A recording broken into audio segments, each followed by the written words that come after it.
সুপ্রিয় দর্শক, আসসালামু আলাইকুম। আপনাদের সবাইকে স্বাগত জানাচ্ছি। এখনকার আলোচনা আপনাদের সঙ্গে আছি আমি সিরাজুল ইসলাম। দর্শক, খুবই গুরুত্বপূর্ণ ঘটনা ঘটে গেছে কিছু।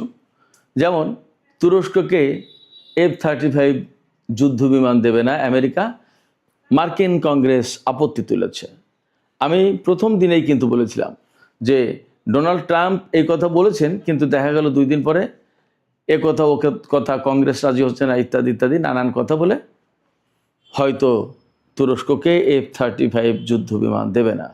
আজকে খবর এসেছে যে কংগ্রেস রাজি হচ্ছে না, তাই ডোনাল্ড ট্রাম্প এরদোগানকে F-35 দিতে পারছেন না। এটা যেমন একটা, তেমনি আর একটা চমৎকার খবর। আমেরিকা বিভিন্ন মাধ্যমে ইরানের কাছে প্রস্তাব দিয়েছে যে সাময়িক সময়ের জন্য যুদ্ধবিরতি করো, এবং তারা পাকিস্তানের মধ্যস্থতায় যে সমঝোতা স্মারক সই হয়েছিল সেই স্মারকে ফিরতে রাজি, তবে এর সাথে যুক্ত করতে হবে ইয়েমেনের হুতিদেরকে। কেন এই কথা বলছেন? হরমুজ এবং বাবাল মান্দেব প্রণালী দুটোকে চেপে ধরেছে। কন্ট্রোল কার হাতে? ইরানের হাতে। এপাশে পাকিস্তান সরাসরি চীনের দ্বারস্থ হয়েছে। এই যে পরিস্থিতি, সেই পরিস্থিতিতে চীন যাতে কূটনীতির একটা দফারফা করে দেয়, ব্যবস্থা করে দেয়। কেন? সৌদি আরবের সাথে পাকিস্তানের যে প্রতিরক্ষা চুক্তি আছে, সেই প্রতিরক্ষা চুক্তি অনুসারে পাকিস্তান এখন ইয়েমেনের বিরুদ্ধে যুদ্ধ করতে বাধ্য, কিন্তু এই যুদ্ধ করলে একদম সর্বনাশ হয়ে যাবে। এই সর্বনাশ থেকে বাঁচার জন্য তাড়াতাড়ি পাকিস্তান চীনের কাছে এগিয়ে গেছে যে ভাই এই জায়গায় হেল্প করুন,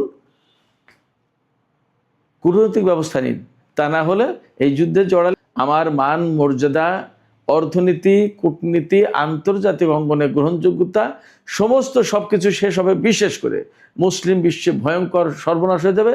এছাড়া মধ্যপ্রাচ্যকে কেন্দ্র করে বিশ্ব রাজনীতির যে পরিবর্তনটা চলছে, এই পরিবর্তন মারাত্মকভাবে ক্ষতিগ্রস্ত হবে। অতএব চীন, আপনি একটু ব্যবস্থা নিন। চীন কি করে সেই বিষয়ে আমি এই আলোচনায় মোটামুটি বিস্তারিত কথা বলার চেষ্টা করব। এপাশে এই যে কথাগুলো বলছি তার বাস্তব প্রমাণ আমি আপনাদেরকে দিচ্ছি। গত যে রাতটা গেছে, অর্থাৎ শুক্রবার দিবাগত রাতে আমেরিকা ইরান কেউ কাউকে হামলা চালায়নি বলে খবর পাওয়া যাচ্ছে। হয়তো ইরান ইরাকের এরবিল অঞ্চলে যেদিকে কুর্দি আছে সেদিকে মনে হয় ড্রোন দিয়ে একটা হামলার চেষ্টা করেছিল, বাট বড় দাগে কুয়েত, বাহরাইন, কাতার, সংযুক্ত আরব আমিরাত, সৌদি আরব, জর্ডান এর কোনো ঘাঁটিতে হামলা চালায়নি। এই জায়গায় ইরানের সর্বোচ্চ জাতীয় নিরাপত্তা পরিষদের সচিব মোহাম্মদ বাকের জুলকাদর তিনি বলেছেন, শত্রুরা কমপ্লিটলি সারেন্ডার না করা পর্যন্ত কোনো যুদ্ধবিরতি হবে না। এখন আমেরিকা কি করবে? আরও মজার একটা খবর দিয়ে আমি বিস্তারিত আলোচনায় চলে যাই। এখানেই জানাতে হবে আপনাদেরকে, হরমুজ প্রণালী এলাকার যে উপকূলীয় এলাকা জাস্ক বন্দর আছে, সেখানে একটা বন্দর আব্বাস, জাস্ক বন্দর, তারপরে চবাহার বন্দর, এই জাস্ক বন্দর ওই এলাকার স্থানীয় লোকজন, আমি একদিন বলেছিলাম না যে লাঠি সোটা নিয়ে ঘোরাঘুরি করছে, এবার লাঠি সোটা না, এবার হাতে বন্দুক অস্ত্র নিয়ে ঘোরাঘুরি করছে, পাহারা দিচ্ছে। হরমুজ প্রণালী এলাকার উপকূল ভাগ পাহারা দিচ্ছে, এবং তারা অপেক্ষা করছে যে আমরা অপেক্ষা করছি মার্কিন সেনারা কবে আসবে। পরিস্থিতি এই রকম। ইরানের লোকজন টকবক করে ফুটছে আমেরিকার বিরুদ্ধে স্থলযুদ্ধ করার জন্য। আমেরিকা কি আদৌ এই স্থলযুদ্ধের ঝুঁকি নেবে? ডোনাল্ড ট্রাম্প কিন্তু এখনো বলে যাচ্ছেন ইরান এখন চুক্তির ব্যাপারে খুব সিরিয়াস, তারা চুক্তি চাই, তো দেখি তারা কি করে, এবং এই জন্য আমরা একটু অপেক্ষা করছি। কিন্তু আসলে কি ইরান চুক্তির জন্য সিরিয়াস ডোনাল্ড ট্রাম্প? কারণ 12-13 দিনের যে যুদ্ধ হলো, এতে আমেরিকার ঘাঁটিগুলো আর আস্ত নেই মধ্যপ্রাচ্য। সুপ্রিয় দর্শক, চলুন আমরা বিস্তারিত আলোচনা করি এই সব বিষয় নিয়েই। আর যদি আলোচনা ভালো লাগে তাহলে নিশ্চয়ই আপনারা লাইক, কমেন্ট, শেয়ার করবেন এবং চ্যানেলটি সাবস্ক্রাইব করে সাথে থাকবেন। দর্শক, প্রথমেই যে কথা বলেছিলাম যে তুরস্ক দিয়েই শুরু করি। তুরস্কের প্রেসিডেন্ট রজব তাইয়েব এরদোগান, যাকে অনেকে রিসেপ তাইয়েব এরদোয়ান বলেন, তিনি কিছুদিন আগে তুরস্কের রাজধানী আঙ্কারায় নেটো জোটের শীর্ষ সম্মেলন হয়েছিল। সেই সম্মেলনে পৃথিবীর অর্থাৎ নেটো জোটের যে সমস্ত সদস্য দেশের সরকার বা রাষ্ট্রপ্রধান এসেছিলেন তাদেরকে পিস্তল গিফট করেছিলেন। সেখানে একটা গুরুত্বপূর্ণ ব্রেক থ্রু ছিল তুরস্কের জন্য, যে মার্কিন প্রেসিডেন্ট ডোনাল্ড ট্রাম্প ঘোষণা দিয়ে গিয়েছিলেন তুরস্ক যদি S-400 হস্তান্তর করে অন্য কোনো দেশের কাছে দিয়ে দেয় বা ফেরত দেয় বা বিক্রি করে ফেলে বা ধ্বংস করে, তাহলে তুরস্ককে তিনি F-35 যুদ্ধ বিমান সরবরাহ করবেন। আমি সেই দিনই বলেছিলাম যে তুরস্ককে এই যে আশার বাণী শোনালেন, এই আশার বাণী বাস্তবায়ন হবে কিনা তা নিয়ে আমার যথেষ্ট সন্দেহ আছে। কারণ আমি এও বলেছিলাম যে ডোনাল্ড ট্রাম্প একসময় বলবেন যে আমি তো দিতে চেয়েছিলাম, কংগ্রেস রাজি হলো না, যে আইন আছে সে আইন বদলাতে চায় না, সে আইন তো বদলাতে হলে ভোটাভুটি করতে হবে, সংশোধনী আইন আনতে হবে, সেটা তো কংগ্রেস করতে চায় না। এবং আলটিমেটলি মার্কিন কংগ্রেসের উপরে যে ইসরায়েল লবি আইপ্যাকের যে প্রভাব, ওই প্রভাবের ঊর্ধ্বে উঠে মার্কিন কংগ্রেস কোনো মতেই তুরস্ককে এই F-35 যুদ্ধ বিমান দিতে পারবে না। শুধু তাই না, সৌদি আরব যে চুক্তি করেছে, এই চুক্তি অনুযায়ী যদি সৌদি আরব পরমাণু কর্মসূচি পরিচালনা করতে হয় তাহলে সেটা দিবা স্বপ্ন থাকবে।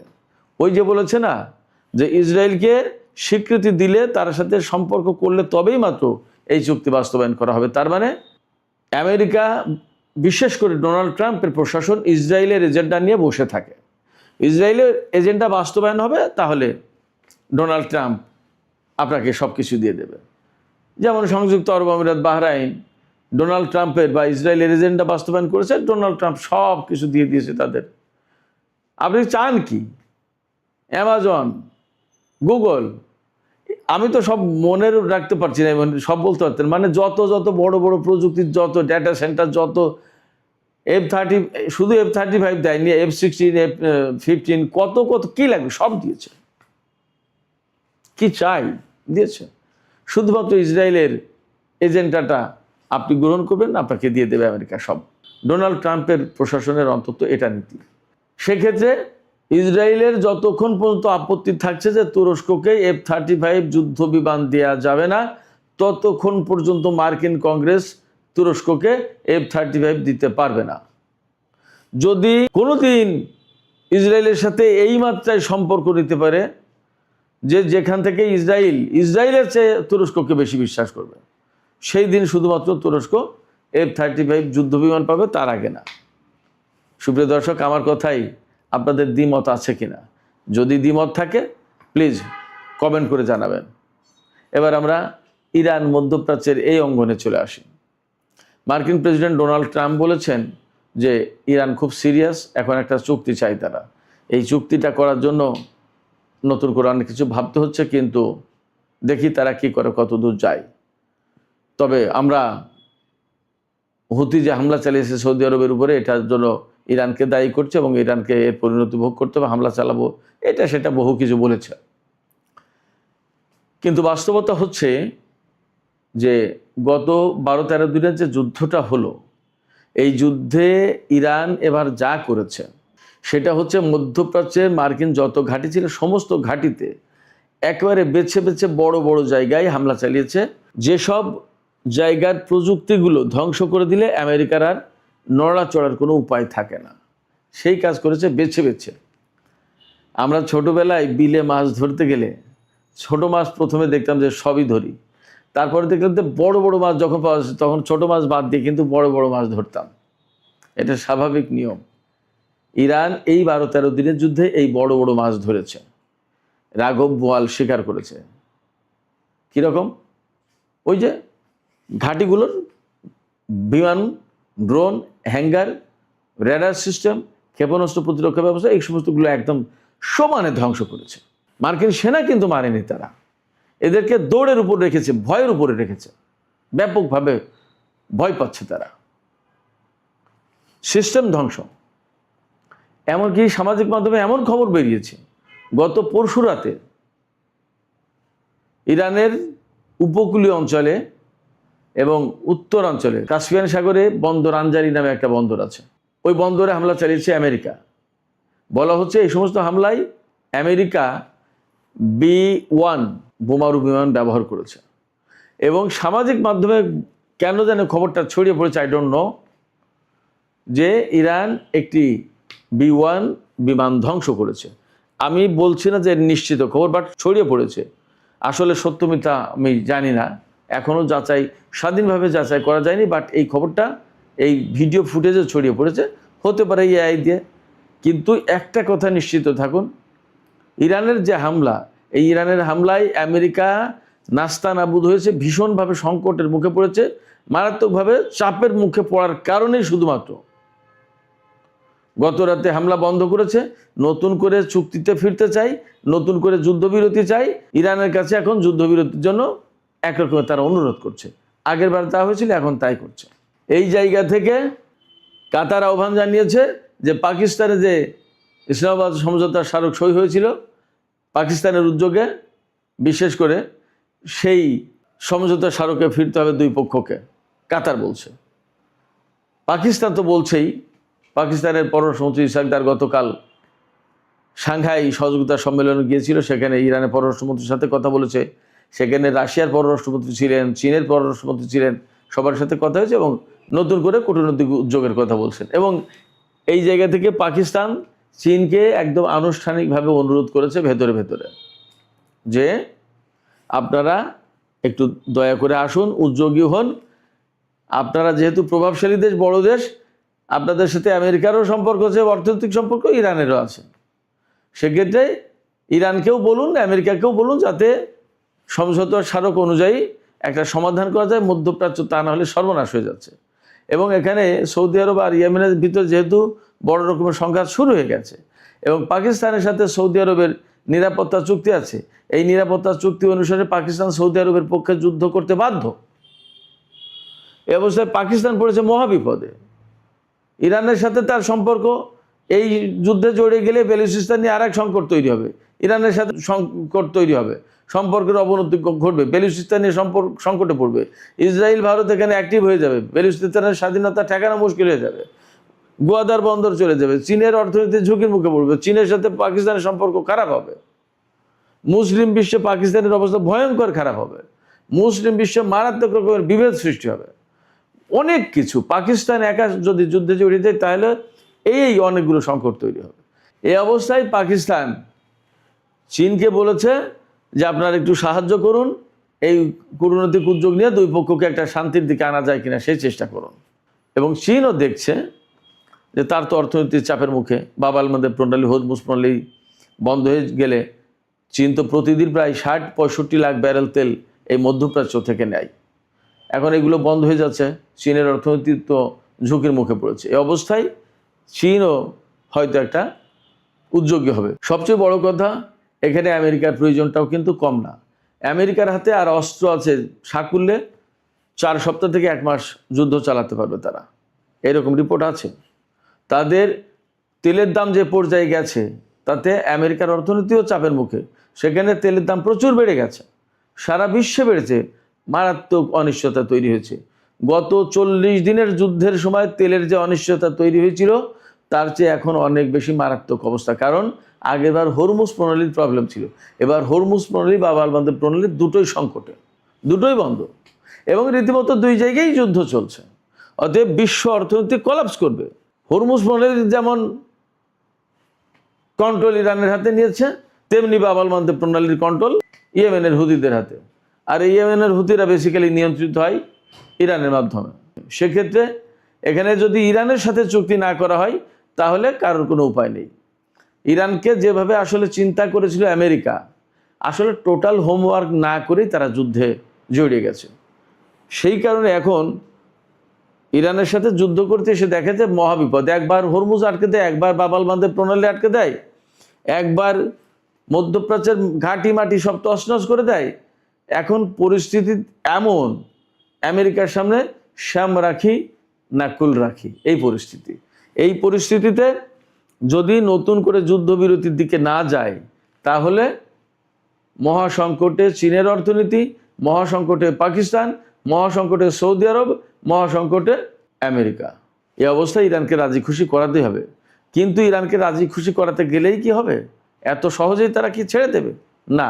জাতীয় সর্বোচ্চ নিরাপত্তা পরিষদের সচিব মোহাম্মদ বাকের জুলকাদ্র তিনি সুস্পষ্ট ঘোষণা দিয়েছেন আজকে 25 জুলাই যে শত্রুরা পুরোপুরি সারেন্ডার না করা পর্যন্ত, অর্থাৎ আমেরিকা ইসরায়েল পুরোপুরি সারেন্ডার না করা পর্যন্ত তাদের সাথে কোনো যুদ্ধবিরতি হবে না। কেন? তিনি তাও পরিষ্কার করে বলেছেন, আমাদের মিনাব স্কুলে যে ছোট ছোট বাচ্চাদের হত্যা করেছে, আমাদের সর্বোচ্চ নেতাকে, আমাদের সামরিক কমান্ডারদেরকে, আমাদের বিভিন্ন পর্যায়ের মন্ত্রী এবং বহু সাধারণ মানুষ তারা হত্যা করেছে, তাদের রক্তের প্রতিশোধ নিতে আমাদের সময় প্রয়োজন এবং এই রক্তের প্রতিশোধ নিতে আমরা যুদ্ধ চালিয়ে যাব। সেক্ষেত্রে আমেরিকা চাইলেই এবার আর সম্ভবত যুদ্ধবিরতি করতে পারবে না। আর যদি যুদ্ধবিরতি করতে হয় তাহলে হয়তো প্রথম এবং প্রধান শর্ত হবে হরমুজ প্রণালী আমাদের কন্ট্রোলে থাকবে, তো থাকবেই। পুরো মধ্যপ্রাচ্য থেকে আমেরিকা এত দিনের ভেতরে চলে যাবে, এই সেনা সরানো হবে, প্রত্যাহার করা হবে, মধ্যপ্রাচ্য আমেরিকা মুক্ত হবে। তা না হলে আমরা যুদ্ধবিরতি করব না। এইরকম একটা কঠিন শর্তের ভিতর দিয়ে তাকে যেতে হবে, যুদ্ধবিরতি করতে হবে, ইরানকে রাজি করাতে হবে। আমার কাছে মনে হচ্ছে, দেখা যাক আসলে কি হয়।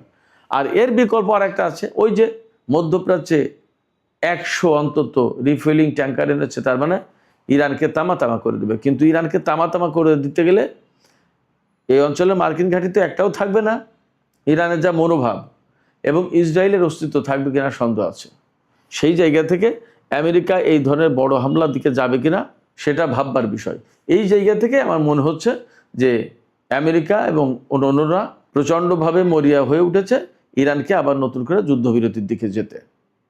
দেখা যাক ইরান আসলে কোথায় গিয়ে কি করে। সুপ্রিয় দর্শক, এখনকার আলোচনা এখানে শেষ করতে চাইছি। আলোচনা শেষের আগে আপনাদের কাছে প্রশ্ন করি, আপনারা কি মনে করছেন? ইরান যে অবস্থানে, যা এতক্ষণ বললাম, তাতে কি মনে হচ্ছে যে আসলে ইরান আমেরিকাকে আত্মসমর্পণ করতে বাধ্য করতে পারবে এবং আমেরিকা কি মধ্যপ্রাচ্য থেকে আসলে তাদের ঘাঁটি সরিয়ে নিতে বাধ্য হবে? কি মনে হয় আপনাদের? আপনাদের মতামত কমেন্টে জানাতে পারেন। আর ভিডিও ভালো লাগলে লাইক, কমেন্ট, শেয়ার করবেন এবং চ্যানেলটি সাবস্ক্রাইব করে সাথেই থাকবেন। দর্শক, এখনকার আলোচনা এখানেই শেষ করছি। আপনারা সবাই অনেক অনেক ভালো থাকুন। আল্লাহ হাফেজ।